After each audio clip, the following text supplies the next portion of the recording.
kallattiimaan abaayaa kana babbareedu abaayaa isa oriijinaala ta'ee fi isa babbareeda ta'e kallattiimaan Dubaay irraa galchuu eegalee jira jechuudha. Hordoftoota kiyyaa qofaa miti. Wanni biraallee ni jira. Keessattuu warroota dhiiraatiif warri shittoo waan garaagaraa jechuudha. Kallattiimaan Dubaay irraa galchuu eegaleetiin jira. Yeroo dhiyootti inshaallah kallattiimaan TikTok irratti wal argina jechuudha. Meeshaa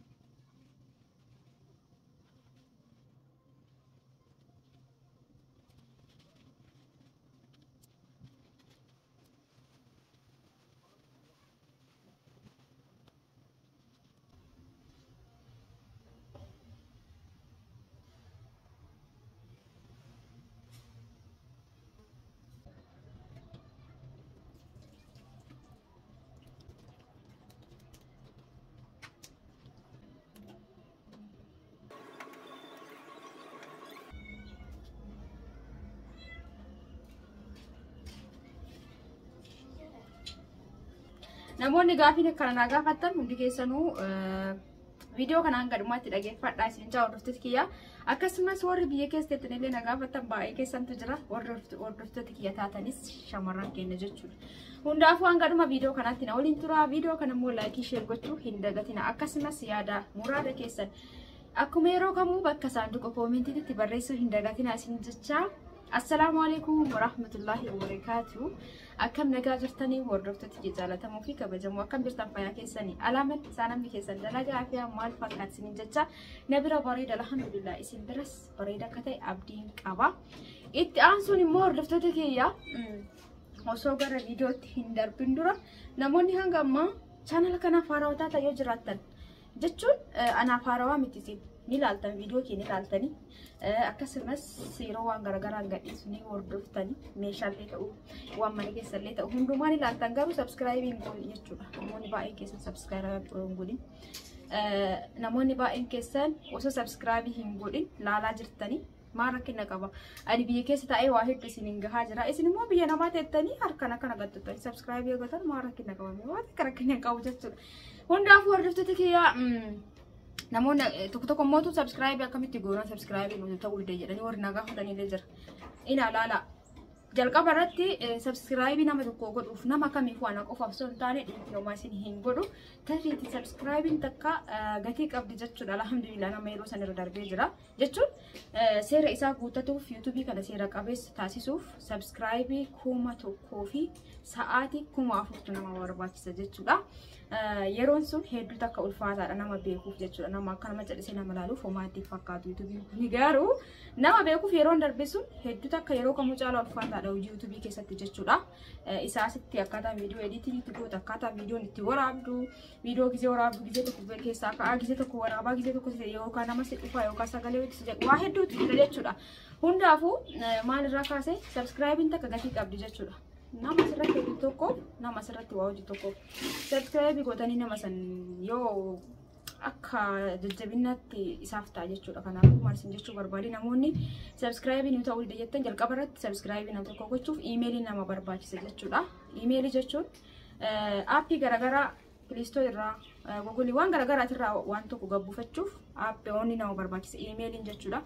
Emailii qabaattan taanaan nama kamiifuu subscribe gootan jechuudha. Garuu yoo emailii ofii keessanii banattanii hin qabaanne ta'e subscribe godhuu hin dandeettan jechuudha. Akkasitti akkuma hin qaba. Subscribe ammaan kun maal inni akkamitti goona namoonni jedhanillee ni jiran jechuudha. Hundi jechuu osoo hin taane namoonni akka jedhanillee ni jirani. Viidiyoo nama kamuutu gisee laaltan akkana gadi tuqanii viidiyoo tokko gisee laaltan afoo isaatti barreeffama subscribe jedhu tokko jira jechuudha. Duraan diimaa ture amma garuu adii godhee jira YouTube'ini. Barreeffama subscribe jedhu sun harkaan akkana gadi tuqanii jechuudha. Waan biraa waan akka hin jiru. Namoonni akkasitti gaafsinitti yoo jiraatu rakkoon qabu irra isinii baya. Yeroo kana namni kana beekne ni jira jedhee namni kun waan loluu danda'a garuu nama waan nama gaafate tokko haga danda'an deebisuun bareeda jedheetu yaada. Kanaaf hin deebisa gisee baay'anii gisee namni keessaa waan gaafate as baasee gubbaa kanatti kan hin deebisuuf namni sun nama eega jechuudha. Namni sun wallaalee galuu fidee eega si gaafate irraa waan beektu yoo ta'e deebisuun barbaachisaadha. Akkas gisee jedhu immoo asumaanuu wanti hedduu takka xiqqoo haasaan godhe tokko jechuudha. Hojii YouTube kana hojii online kanarratti dhugaa dubbachuuf akkas gochuun gaarii miti akkasii jetti akkasiin godhina jechuun namni meeshaa barbaadu meeshaa namarraa bitutu tokko bakka hedduu gaafate si bira dhufa jechuudha waan narra gaheedha. Namni kana nama baay'ee online kana dalagaa gara biraa gaafatanii na bira dhufan. Na bira gizee dhufan ani gatii ofii kiyyaatti gurguruu fi meeshaan gara biraa jiruu fi meeshaan gara tokko jiru tokko miti. Meeshaan sadarkaa baay'ee takka ga'aanaati fi meeshaan tokkoffaa, meeshaa lammaffaa, meeshaa sadaffaa sadarkaa sadiin kana. Sadiinuu gatiin isaa tokko miti jechuudha. Kanaafuu kan nama tokko fakkeenyaaf nama biratti argite sadarkaa tokkoffaa san qarshii kuma yoo argatte na biratti dhuftee ka sadarkaa sadaffaa san qarshii 500 jedhee wanni namni fagoo laalu sun addaan hin beeku meeshaa kana jechuudha. Kanaafuu namoonni baay'een akkas jettanii meeshaa gara biraa gaafatanii dhuftanii nama gaafatanii yookaan immoo namni tokko immoo inumaa dhugaa dubbachuun ani akkanatti nama dallanullee miti alhamdulillah jal'isumaan dabarsa namni tokko bakka si jeeqasitti deddeebi'ee yookaan immoo suuraa kana naa ergitanii nama saniitti suuraa kana mul'iseetanii namni sun akka naa bituu godha. Maal jechuudha? Online namni dalagu bar hojii kiyya jedhe ana kiyyatti hojii kiyya jedhe dalagaa jira. Ati kanarraa hin binneef an suuraa sitti ergee gara biraati akkati bitachuuf rakkoon qabu garuu simattuu diqqoo si ulfaatu qaba jechuudha namni akkasi gootan. Tariitii yoo ani aadi istoorii godhu yoo ani waan garaagaraati irratti poostii godhu achirraa buusadhaatanii nama barbaadanitti ergadhaa isin yaada laksisanii kan bitamullee ta'e isin yaadatanii rakkoo miti jechuudha na biratti. Garuu diqqoo isi kana kolfisiise meeshaa kana suuraa isaa naa ergi diqqoolle jechuun namni dhooffataa bar meeshaa kana suuraa isaa naa ergi hin barbaadanii bitadhaanii ilaalallee namaan jira. Beekaatu manatti fakkaate aduun beekan suuraa meeshaa kana naa ergi namoonni biyya akkanaati akkanaa bitan barbaadee adama kana keessaa wallahi itti akka nama ajaa'iba jechuudha. Anaaf rakkoo miti namni hunduu beektanii akka mataa isaatti yaada namoonni akka jettanii diqqoo bitii nama gootan meeshaa takka gaafa bitattan gara hundaa gaafadhaa. Rakkoo midhalee taanaan gaafa gabbayee waan tokko bitachuu barbaade laal katama hunda waliin ga'ee bakka qalbiin tiyya jaalattee fi bakka ruufni tiyya irra na buute bakka ijji tiyya waan tokko laaltee jaalattee bita jechuudha. Gara hundaa laalee wallaahi amala akkasii qabaanis gadi bahee bakka takka waan bituun sirriitti laalee ol qabee gaqqabee laalee gatii addaan baafadhee meeshaa dhimmaa isaa addaan baafadhee ka qalbiin tiyya irratti dhaabbattee bita jechuudha. Uffata ta'ee meeshaa mana keessa ta'ee kanaaf isinis bakka barbaadanii sirriitti gaafadhaa addaan baafadhaa meeshaan kun akkamii gatii isaa meeqa jettanii gaafattanii gara barbaadanii jechuu dandeettan. Garuu suuraa kana naa ergi yoo suuraa sadiitti erguuf diqqollee bisii taatee ati online irraa baate fa'a maal akkana namni keenya duruu akkana walitti naafa maal taatan rabbi sin yaalaaf suuraa akkasitti suni dhiifama. Hundaafuu subscribe irraa ka'anii nama asirratti hojjetu maraafu subscribe gootan uummata isin irraa hin eeggatu. Hordoftoota kiyyaa kallattiimaan gara gaafii keessanitti yoo dabare ijoolleen baay'een keessan meeshaan mana keessa ganna yoo bitanne wayyamoo amma gizee ammaa kanatti jechuudha. Bona yoo bitanne wayyoo irra jettanii na gaafattan immoo kun ifa jechuudha namni kamuu ni beeka maaliif akka na gaafattan ani hin beeku. Garuu waan na gaafattaniif jecha akkuma tanaan dura waan na gaafattan isin deebisu ammas isin deebise jechuudha.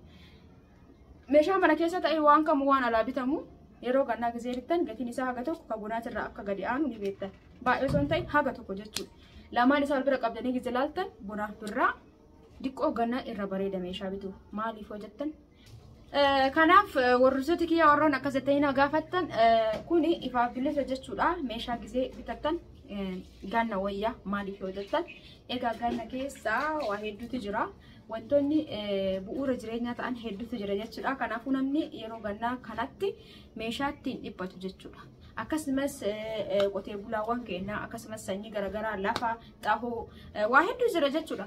Waan akkasitti irratti xiyyeeffata malee namni baay'inaan walumaa galatti akka walii galaatitti meeshaan hagas maraamtiitu waan dirqama ta'e malee jechuudha. Kanaafuu keessattuu gizee bona sargiin garaagaraa heddummatutu jira. Akkasumas gizee midhaan ga'u namni hunduu ka ooyiruu diqqaatus guddatus ni qaba waan ta'eef namni keenya immoo baay'inaan ni beektanii midhaan gurguree fayyadama. Kanaaf gizee bonaa san namni hunduu waanuma qabu fayyadamee gurguree bitata jechuudha waan barbaade. Kanaafuu keessattuu namoonni farniichara akkasitti na gaafattan farniichara yoo humna qabaattanii yeroo sagantaa jechuun yoo ofii keessanii karoora qabaattanii bituuf karoora qabaattan osoo ganna hojjechiifattanii baay'ee takka bareeda. Gara kamitti hojjechiifadhaa eessattuu ganna irra diqqoo bareeda jechuudha.